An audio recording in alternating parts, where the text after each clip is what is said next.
Hello, everyone. Thank you for joining us. Today, we are running our first webinar on Moodle Workplace entitled A Window into Workplace, MEC. With me today, I have Emilio Lozano, the product lead of the Moodle Workplace, and I am Anna Krasa, education advisor and MEC coordinator. Emilio is going to introduce us to the Moodle Workplace, and then we will take some questions from Emilio, and then I will walk you through the MEC site, which is a site that we maintain here in Moodle HQ, and we want to see things in detail. So, Emilio, the floor is yours. Hello, everyone. Thanks for inviting me, Anna and Mary, to join this session. I'm very happy to be here and to be able to talk about workplace a little bit to this audience. So as Anna said, I'm the product lead, product manager for Moodle Workplace, and I'm based in Madrid, in Spain. And I'm going to talk very briefly about workplace, and then I will show you I will give you some sneak peek to what is coming in Workplace 4. So, okay, so this is the Workplace team where we are 9 people right now. We're a remote team, but it's mostly distributed in Europe. So most of the people is from Spain. We have also 2 developers in the UK and 1 developer in Ecuador. And we're hiring. So the team will grow a little bit during this year. So, okay, so what is Workplace? Let me talk to you a little bit about our model. So basically, as you will probably have heard, we are not open source. So Workplace is essentially an open core offering because Workplace is not open source, it's not freely available, but it's built on top of Moodle LMS. So 90% of Workplace is LMS. And on top of that, we have our features or plugins that make up the Moodle Workplace product. But even if we are not open source, we want to contribute to Moodle LMS product. So from time to time, every major release, we roll out to Moodle LMS some of our selected features. The last feature we are going to add pretty soon is Report Builder. So Report Builder in LMS in Moodle 4, it's coming from Moodle Workplace. We have released other features in the past, like the Workplace certificate modules. We have the module, the activity module, and the certificate manager. We have open sourced them, and they are available as community plugins. We also roll out custom fields for all entities and countless of small fixes and patches that we work on as part of the Workplace project, because we used to fix many things in Moodle LMS or even contribute with smaller improvements. So as I said, Moodle Workplace is only available through service providers, which is basically Moodle partners and Moodle US. And the reason behind that is because we want to improve Moodle's project sustainability by maximizing, by helping our partners to have more revenues. And in the end, that is coming to a part of that, those revenues are coming to Moodle HQ, so we can pay all our developers and on all the stuff in Moodle, not only the developers, so we can improve all of our products. So, but sustainability, so Moodle Workplace is not only for revenue, right? So we don't want to only think of revenue. So as I said, what we want to do is increase the sustainability of the Moodle project. This product is built for Workplace, for the Workplace sector, but not only for companies, but also for organizations. So, and it offers us the opportunity to engage with these kind of organizations, because as you know, Moodle LMS is focused on education. So the feature it has are awesome, but are mostly focused on education. It lacks some features that are very demanded on the corporate sector. So what we did with Workplace is created like an advisory group formed by Moodle partners, and they help us to define what needed to be in this product for the corporate offering and also for organizations. So this is our model. And a little bit about Workplace. As I said, Moodle Workplace is built on top of Moodle LMS. It's based on LMS. So everything that is coming in major releases in Moodle LMS, it is available. It will be available shortly after that in the corresponding Workplace release. And it's very important that we are built on top of Moodle LMS. So we are synchronized with Moodle LMS. With every minor or major release, in the next day or two, or in the same week or some weeks after, depending on if we're working, if we're talking about minor releases or major releases, the same the same version is released in Workplace. So everything that is available in Moodle LMS is available shortly after that in Moodle Workplace. But apart from that, we have our own features in every release. And we have a different release cycle for now. We release new features in every minor release. So every 2 months, you get new features in Moodle Workplace. And on top of Moodle LMS, we have our plugins or our features that are basically plugins, and Moodle Workplace product is built with over these features. So I will mention them very briefly because I know that Anna is going to give you more detail about the different features, but the features we have are multi-tenancy, which is basically the ability to have different different Moodle Workplace sites within the same installation, but those sites or tenants are isolated, but you have some ways to share content across all tenants. So you can reuse your content while you keep your users separated. Our organizational structure is to create hierarchies of jobs and departments that are basically to help you to model your organization reporting lines in Workplace. We have also, of course, a report builder that is coming to LMS to create, for users to create their custom reports based on existing report sources. And also it is an engine, an API that the product itself uses to create system reports. So basically with Report Builder, what we're doing is improving the reporting across the whole solution. So you can use this news API. We internally, Moodle HQ, and also plugin developers, they can use this API to build their reports. We have programs that are learning pathways where you can add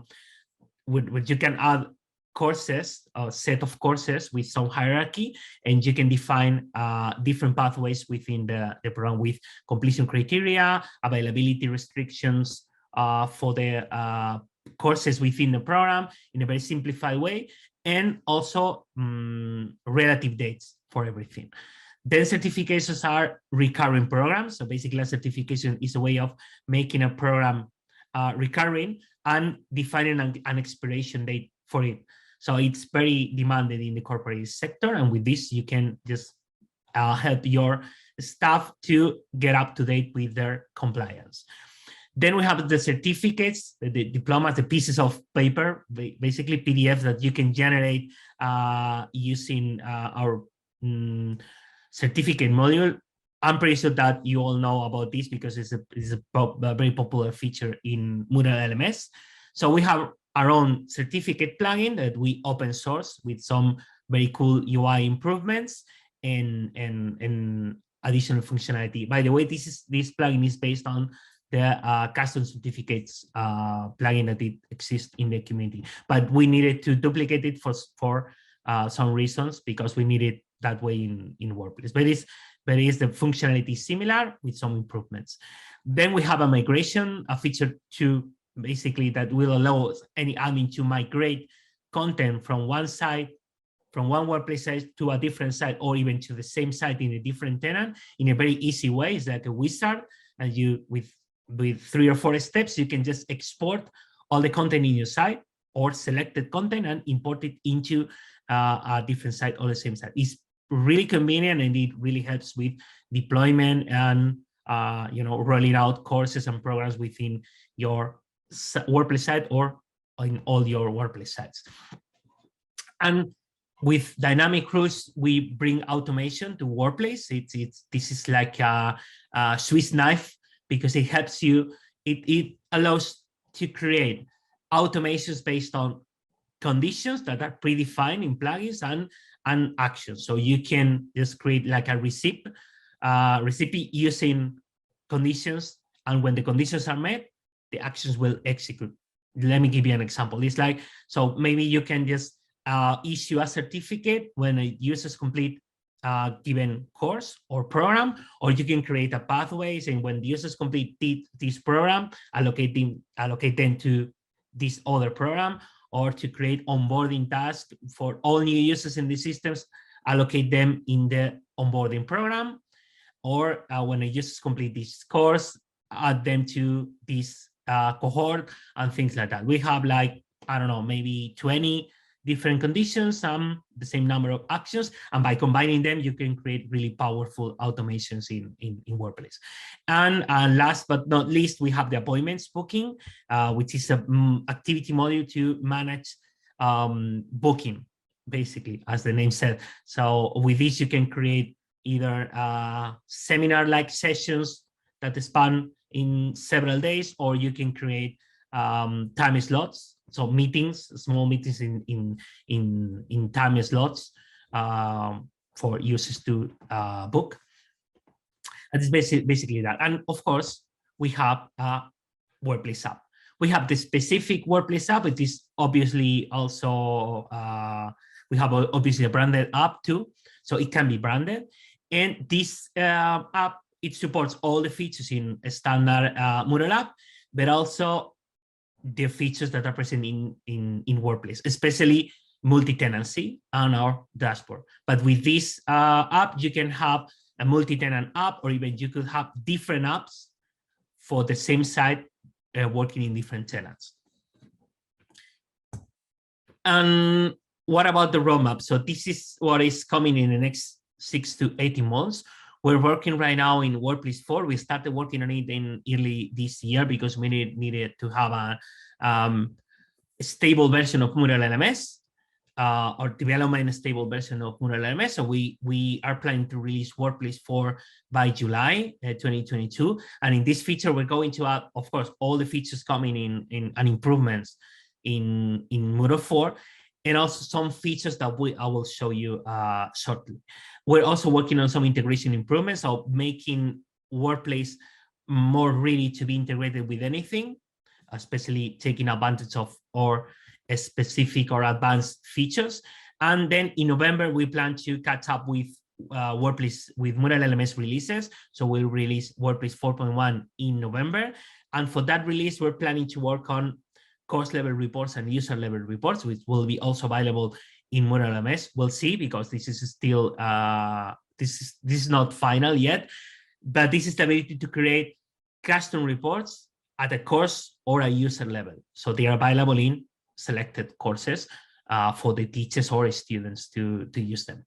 And then later on, we'll work on different features that have been prioritized by our product advisory group. The top priorities for us are the learning catalog and the visualizations or graphs in Report Builder. The learning catalog is exactly what it says. It's something that we're lacking right now. We don't have, because in Moodle LMS you have the course catalog, but in Moodle Workplace we don't have that equivalent because programs didn't exist in Moodle LMS. So once we have the new Workplace for My Courses page, we will start working on the learning catalog, which is basically the ability for the users to discover the learning they have that is available to them in the Workplace set, and they can even enroll into those courses or programs, or find them using different criteria. And of course, it will also have some e-commerce functionality and public access from the outside, so without so not requiring the users to be logged in the system. And we were also going to work in some improvements in the multi-tenancy and programs. So that is what is coming in the next 6 to 18 months. Okay, so let me give you a quick, a very brief sneak peek of Workplace 4, because what I'm going to show you are prototypes. We're working on this, but the real product is still far from being there. Okay, so the first thing is the dashboard. You know that in Workplace, in Moodle 4, in the dashboard, you'll have the timeline and the calendar blocks. We think that in the workplace sector, this kind of dashboard is not that suitable because courses usually don't have an end date, or even don't have dates at all, because in the corporate sector, the way the courses are used is quite different. They have less kinds of activities. Mostly all of the courses are composed of scores, quizzes, and maybe some static content. So for that kind of courses, it will be that timeline, the timeline block will not work exactly as it was designed. So we are introducing 2 blocks in the dashboard, in the Workplace dashboard, that are the in-progress courses and new available courses. And basically the new focus of the dashboard will be telling the user what to do next. That is what the dashboard in Workplace is going to do. So in-progress courses are all the courses that the user is taking at that moment. And when a new course is available to them, either because they have completed a course within a program that is required to unlock this course, the course that has been recently unlocked, it will show up in the new available courses. Or if you have been enrolled into a course by someone, or it will appear in the new available courses. And that's it. So you just need to focus on finishing what you have in progress courses, and then starting the new available courses, and continue with that cycle. The My Courses page is really an improvement for us. This is very welcome, because we had programs and certifications in Workplace 3.11, but we didn't have any place in Moodle LMS where we could put all the the catalog, your personal catalog of learning catalog of courses and programs. So what we did basically is using the dashboard. So in Workplace 3.11, all the information is in the dashboard, and it could get quite busy sometimes. So with this new My Courses page, what we did basically is moving all that functionality, all the catalog functionality, to these My Courses. We'll keep this My Courses name, but this is really the My Learning page.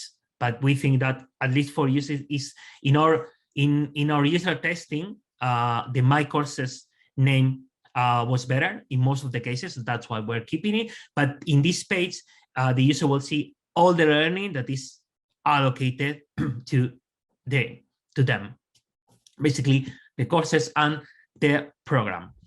And with this new page, we will allow users to navigate through all their learning, to search for the courses, and so on. And it helps us to remove complexity from the dashboard. This, as part of the My Courses, we're also creating this course cover page. And this cover page will be shown to the user the first time they access to the course. It has basically a summary of the course with the overview, the name of the course. If this course is part of a program, they will see what exactly is a program, and they can go to the program details. They will see all the details, custom fields, dates, teachers that we call trainers in Workplace. And this will show to the user just the first time they access to the course. Once they have seen this page, they will see it. I don't have the screenshot, but in the course index, we have an additional tab. It's called Information, and this course cover, all the information in this course cover page will be also in the Information tab within the course. Then we have the program pages. In Workplace, we didn't have a program page. So as I said, all the information about the program was in the dashboard, but now we have independent program pages. This is like the program, like the course index in LMS. It's similar. It's not exactly the same, but it's similar. This is now a new independent page, and it will have also this program cover page. So the first time users access to the program, they'll see the cover page with the same information I just showed you for the courses. And then when they get into the program, they'll see the program content in this page, and they can browse this page. Everything is in the same page with Ajax loading, so it's interactive. They don't need to reload the whole page to navigate through the sets and courses, and they can see the completion criteria for the program and the sets, and they can see the detail of every course in the system, in the program, sorry. And they can see, as I said, they can browse through sets. So this is the program view, and when they click on a set, they will see the same page, but for that set with the breadcrumbs for easy navigation. So we did this to make navigation through programs, courses, and certifications more consistent. And then we'll have the My Teams page. If you don't know about the Workplace right now, in Workplace, in the dashboard, we have like two tabs, the Learning tab and the Teams tab. If you're a manager, you will see the Learning and the Teams tab. And in the Teams tab, you will find information about your team. What we're doing in Workplace is that we're moving this My Teams page to the primary navigation. But it's not only about the moving this page. We're creating a new feature, this custom pages feature. With this feature, you can build custom dashboards or pages for specific audiences. So and this is a good example. This My Teams page is a custom page that is available only for managers. So if you're a manager, if you're in the audience for this page, you will see it in the main navigation, the primary navigation, and you can see whatever the admin put in this page. This custom page is created by default on installation. So all Workplace sites will have the My Teams page available for all managers, and the admins will be able to add or remove blocks from this page if they want. But they can create also new custom pages, like, I don't know, a page for the sales team with some dashboards, with some reports specific to them, or they might want to create a page only for teachers where they have different blocks for them. They can have like the course overview block or something like that if they don't want to add that to the dashboard. So this opens up a whole world of possibilities, because you can create custom pages that are like dashboards, but they're not exactly the same thing. Because in Mural dashboard, for technical reasons, when you log in the site for the first time, you get like your own copy of the dashboard, and you can modify it. And if the admin wants to add something to the dashboard for all users, they need to reset the dashboard for all users and things like that. This is not like a dashboard; it's more like a template page. So you don't need to reset this page for the users and so on. So the My Teams page is a custom page, but with the My Teams block. And this block, what it shows to the manager is the information about their team. So everybody reporting to this manager will be in the list, and the managers can drill down and see reports on their learning and performance for all the users in their teams. Yeah, and that's it. And that's everything I can show you of Workplace 4. Thank you so much, Emilio. We do have a question in the chat from Charles. Says, what are the main differences between programs in Workplace and learning paths in LMS? I'd say that programs in Workplace are simpler. To be honest, the learning paths, I don't know them very well, right? So I know what they are, but I haven't used them that much. But in Workplace, programs are, so in Workplace, you create a program by adding courses. You add courses and sets, creating a hierarchy, and you define completion criteria for those sets and courses. So to me, it's more similar to a course where you are adding activities within sections, and you're configuring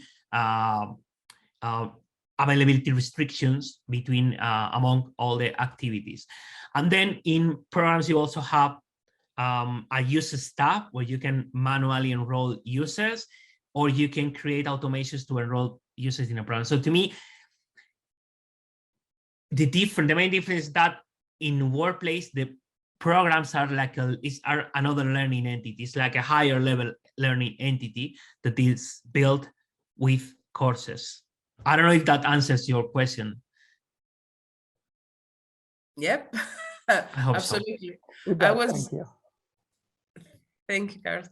I was thinking exactly the same, that programs in workplace, it's more,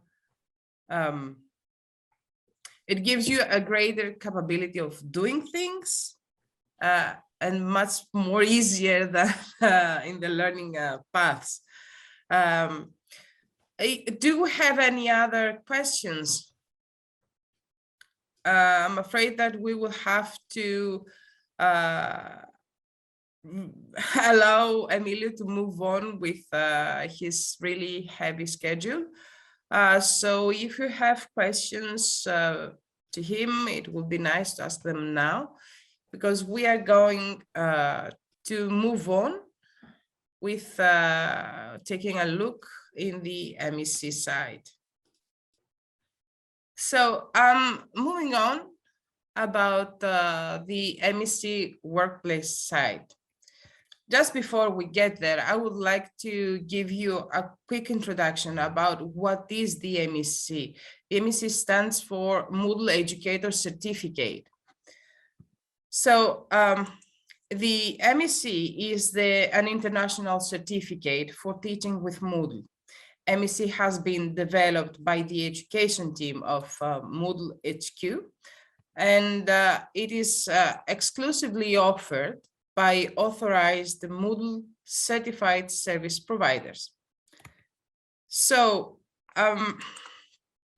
it's a quite simple theme. We have 6 certification courses that lead to 6 badges. And once someone has all these badges, is eligible to get the MEC certificate.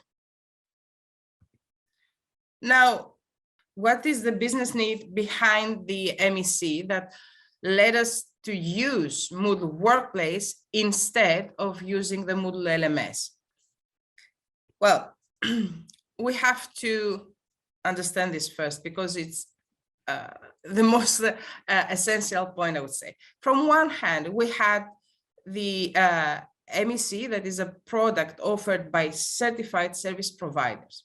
The network of certified service providers is a big international network of almost 80 independent companies who have their own employees, they have their own facilitators, and of course they have their own customers. On the other hand, we have the 6 MEC courses that form the MEC program. These courses needed to be unique in order to ensure quality among all providers. Creating different copies, for example, of the courses for each provider would inevitably lead sooner or later into different versions of the courses, as courses are updated annually. Also, for quality assurance, the editing rights in the course are given only to the Moodle HQ staff, while MEC facilitators have non-editing rights. So last but not least, we have one certificate. And this certificate should be awarded after the firm approval of the education team. So this is the business need we have. And we had, so we needed a Moodle site where all certified service providers could work independently, but in the same 6 courses. And at the same time, we want to give Moodle HQ the ability to overview, monitor, and facilitate the process for all. And Workplace with the tenant's future covers exactly this need. And this is why we choose to use a Workplace site instead of a Moodle LMS for offering MEC. And how we set that up? How else? Step by step. I won't go too much into details on the process, but I list here the steps we followed. We first start by setting up the 6 courses and the MEC certificate. The course development is exactly the same as in Moodle LMS, since workplace is built on top of the Moodle elements.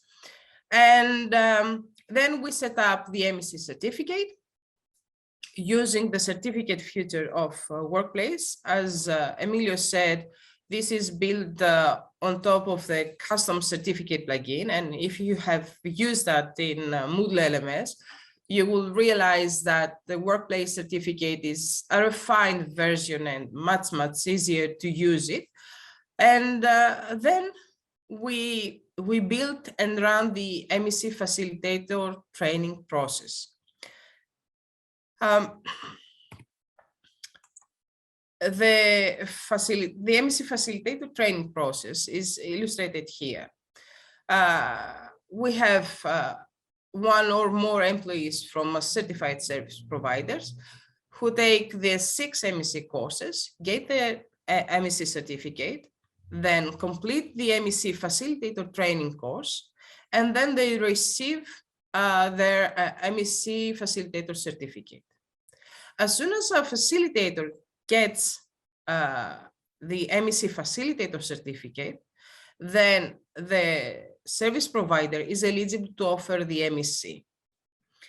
The facilitator training, I must say that it is offered and supported by the education team of Moodle HQ, and it takes place in a dedicated tenant, the partner training tenant.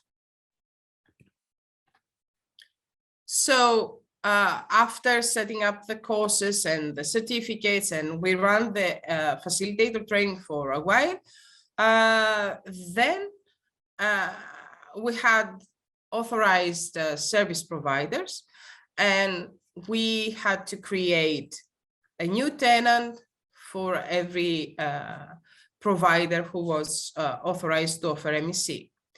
So in its partner tenant, we created the MEC program and set up a few dynamic rules to automate some of the standard processes. And later on, we set up the organization structure that allow us create all the necessary reporting lines utilizing the report builder. So let's see, that was the big picture. And let's see now a little bit things in more detail from the point of view of a system administrator. In workplace, we have the special workplace features that exist are of 2 kinds, the tenant specific and the global ones. Those that are tenant specific are created inside the tenant, and when accessed, they display tenant related information. These are the programs, the certifications, the users, the appearance, organization structure, dynamic rules, and report builder. While the global features, courses, certificate, all users, all tenants, and migration give site administrators inputs from all tenants. So for example, if I click the users icon on top, I will be seeing the users created in the tenant I'm currently in. But if I click the all users at the bottom, I will be seeing the users from all tenants registered in the site. Let's go through the process of setting up the MEC site and specifically some of the global features. Starting from the courses. We started setting up the 6 MEC courses. As I said before, the course development process is identical to Moodle LMS. If you have set up a Moodle course before, you will be able to use Workplace in exactly the same way. And one thing I would like to keep in mind, to underline, is that the 6 MEC courses have been set up in forced separate groups mode. And I will explain you in a while. The MEC facilitator training course, which is a 7th course, it's not, it's mandatory only for the facilitators, and it's not part of the MEC program, doesn't have groups. After the courses, after we set up the 6 MEC courses and the facilitator training courses, we set up the certificates. The certificates are two, the MEC certificate template and the MEC facilitator certificate template. And as you can see from the screenshot, you can just add elements and build gradually the whole picture of the certificate with all the items you need in. Now, having set up the courses and the certificates, we started running the facilitator training. Facilitator training is offered by Moodle HQ, as I said before, to service providers' employees. So when a partner is interested in offering the MEC, they nominate one or more employees with strong educational experience, and we create their accounts in the partner training tenant. They go through the MEC courses and the facilitator training course, and they acquire both MEC and MEC facilitator certificates. We gave some time, and we ran this for a couple of weeks. And after some time, we had our first certified MEC facilitators, and we were ready to set up the service providers tenants. And we start setting up the tenants. How? Very easy. From the old tenants icon. A tenant is actually the service provider side, and all it needs to be set up is a name. And because we want to give them the ability to have a home course of their own to handle as they want, we also created a category for each tenant. It's that simple, just filling up the form. As soon as the new tenant is set up, we switch as administrators to that tenant. And now we are going to see things, the tenant features in more detail, starting with the programs. So to set up a program, we provide an image and we choose to create groups for this program. So all users from this tenant will join the MEC courses in their own group. And as the courses are set up in separate groups mode, if you remember, the user of one tenant won't be able to see or interact with the users of the other tenants. Now, saving this form, we move on to add the courses into the program. And here we have the 6 MEC courses. If you noticed that in this screenshot, the link color has changed from the default blue to red. And this is because the provider, in this tenant, has individualized the tenant's appearance by applying their brand colors. And this is a great plus of using Moodle Workplace and Tenants Future. Also, the exclamation point next to each course indicates that these courses may be used by other tenants as well, though the users by different tenants will be allocated into separate groups. After that, having set up the MEC program, it was time to set up some dynamic rules to automate the standard procedures. So dynamic rules follow an if this, then that conditional approach to trigger actions when certain conditions are met. We set up dynamic rules for MEC facilitators, new users, certificates award, post-MEC feedback, and organization structure job assignment that we will see in a while. So for example, each time a facilitator is added into this tenant, they automatically get enrolled as non-editing teachers into the MEC courses and as editing teachers into the tenant's home course. Similarly, when a new user account is created in the tenant, the user will be enrolled in the home course as participant and will also be allocated to the MEC program. Now, at this point, I must say that the setup of all these elements was not that linear as a process as we describe here. It was more like a spiral process. I mean that from the very beginning, we started using dynamic rules. But first we used only the first three: facilitators, users, and certificates. Then the idea of the post-MEC feedback arose, and we revisited dynamic rules to include one more. Similarly, with the job assignment rule. That one was the last created a few months ago when we decided to use the organization structure. After running the MEC for some time, we needed a need for quick and accurate statistics occurred.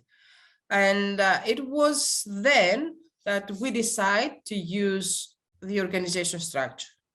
The organization structure is a combination of three features: departments, positions, and jobs. Departments specify where a user is operating. Positions specify what a user's function is. So we set up department and position hierarchies to represent our organization structure, Moodle HQ organization structure, and define reporting lines by assigning jobs to all users in the site. For Moodle HQ, it was important to be able to have overall and per tenant statistics. That's we needed, for example, to see how many certificates we have generated in total, and which providers have generated how many certificates. Now, in order to be able to have this overview from all tenants, we created the organization structure in the shared space. The shared space is exactly this: a place where we can set up things that will be available to all tenants. This affects, of course, the tenant-specific features, because global features are global anyway. Now, in this screenshot, which shows the workplace features, do notice that users, tenant users icon is not available here. And that's because we are in the shared space. And in the shared space, we don't have users at the moment. The department's structure, as mentioned before, answers the where someone works. So this framework setup follows a regional structure. In Moodle HQ, we have on top Moodle HQ, and we have 4 regions below: Asia Pacific, Europe and Middle East, Latin America, and North America. And of course, we set up the organization structure this way because this reflects our own company organization structure. Under each region, we have listed the providers that belong to it. The position answers the what a user does. So the MEC positions framework starts from the HQ managers to MEC coordinators, to channel managers, to partner CEOs, to partner administrators, to MEC facilitators, to candidates and candidates 2019. So these are the positions. Having set up the departments and the positions in the shared space, it was time to define who does what and where. To do this, we had to go through each tenant, as we need to have users to allocate them into the right department and position. And you can imagine that in a site of almost 1,000 users, assigning a job into each one of them might seem like mission impossible.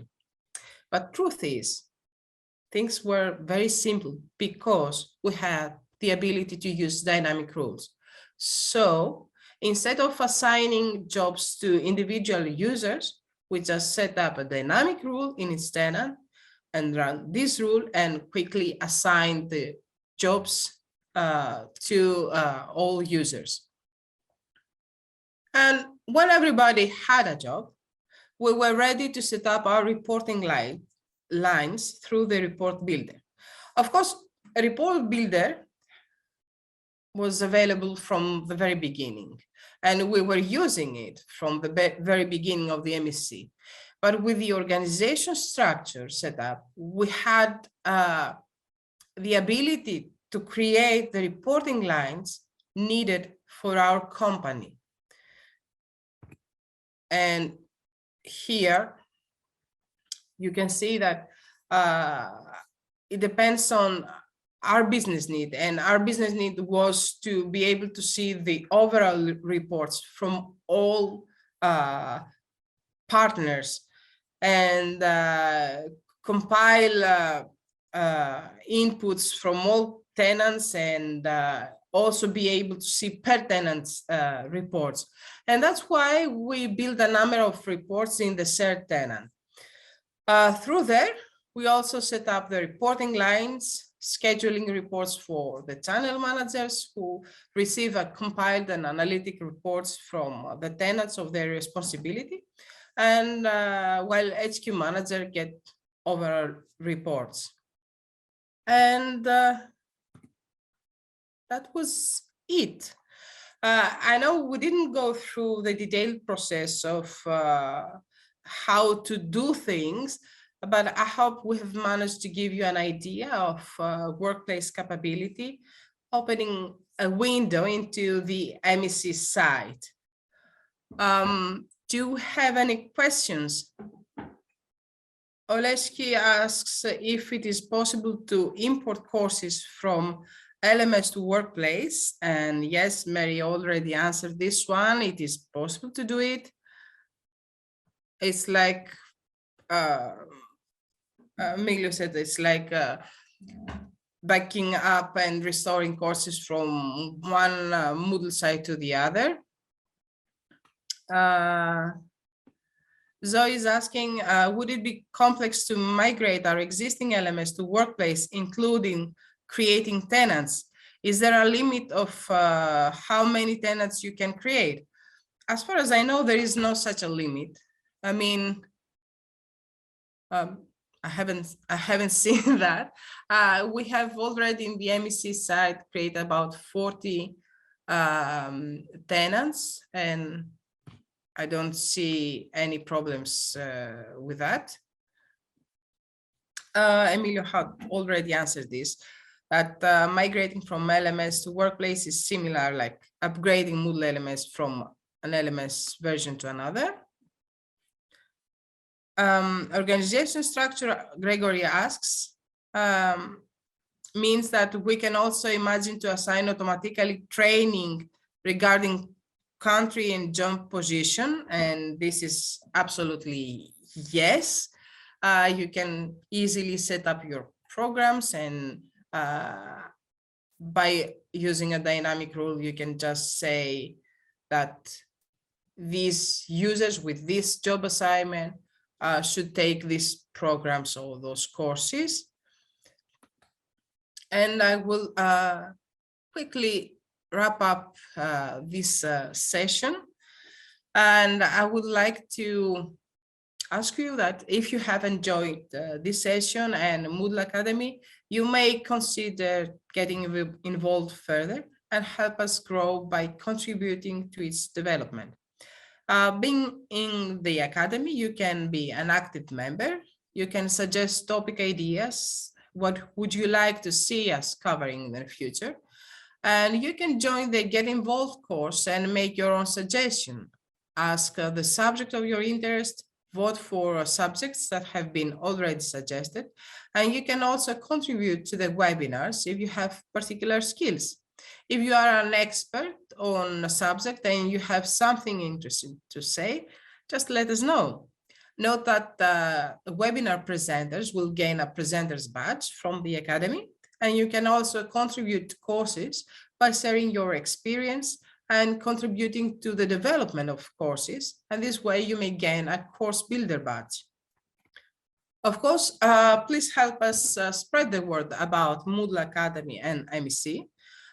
Tell your friends and your colleagues about the courses offered, and that the fact that they lead into badges.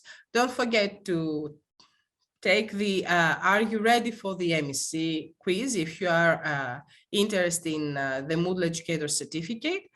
And check if you are ready and contact one of our certified service providers to support you through the certification process. So thank you so much for being here today. It has been a real pleasure to have you with us. See you into the next one.